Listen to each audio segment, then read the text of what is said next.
Newsrooms are very collaborative places. Our newsroom likely more so than the average because when we report a story, we're usually doing it for 4 platforms: radio, TV, web, and social media.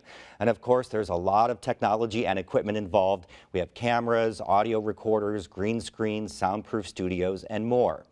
A few weeks ago, we would have thought it impossible to continue our work remotely, but a crisis situation forces creativity.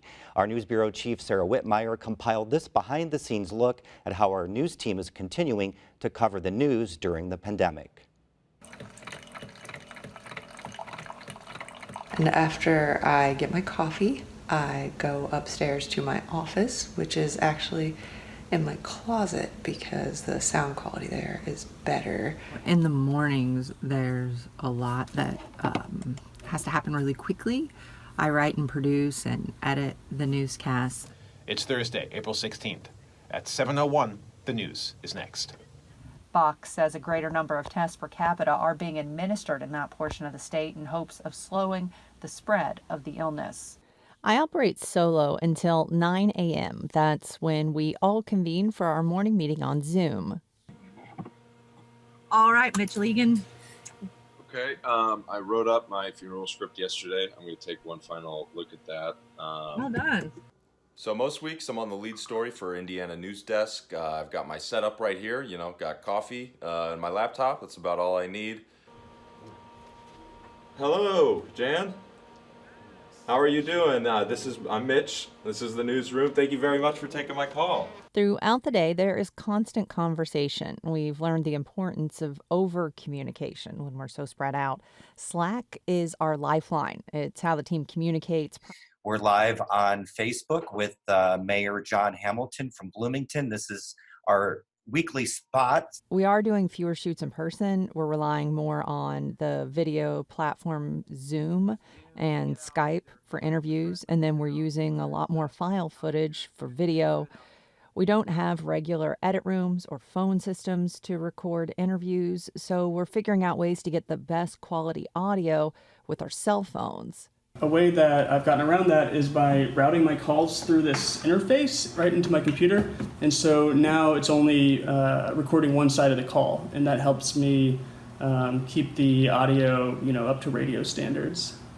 And some of us have too many distractions to work from home, so we have to get creative. So right now I'm in my driveway in my vehicle, and I come out here to record all of my interviews with this piece of equipment here, and to record all of my radio spots because my coworkers tend to be a little bit loud. One of the more complicated things has been taking our nightly television newscasts from here to someone's home. There's a lot of equipment, cameras, lights, mics, and different technology involved.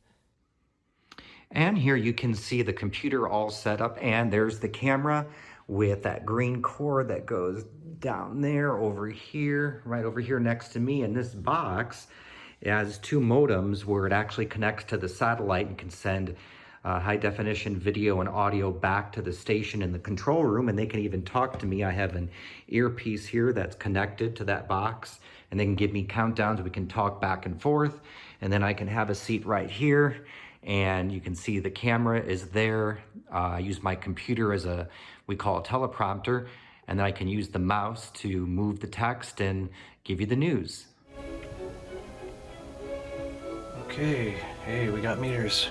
That's always a good sign. The Noon Edition studio is empty, but we know a talk show is a really good format right now. Imagine 2 hosts, 3 guests, and a producer, engineers, and a radio board op being in at least 7 different locations, using Zoom and Google Hangouts and cell phones for the show. In Indiana Newsdesk, we work to provide information and context.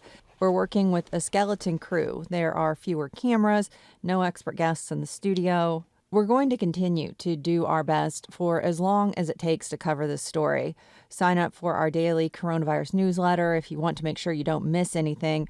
And we're always evaluating our coverage and critiquing our stories. If you have feedback to share, reach out to me at sarahwitt@indiana.edu. That's the end of this program, but our work continues online as we bring you new information about the coronavirus in Indiana 24/7 at WTIUnews.org. Stay safe. Have a great weekend.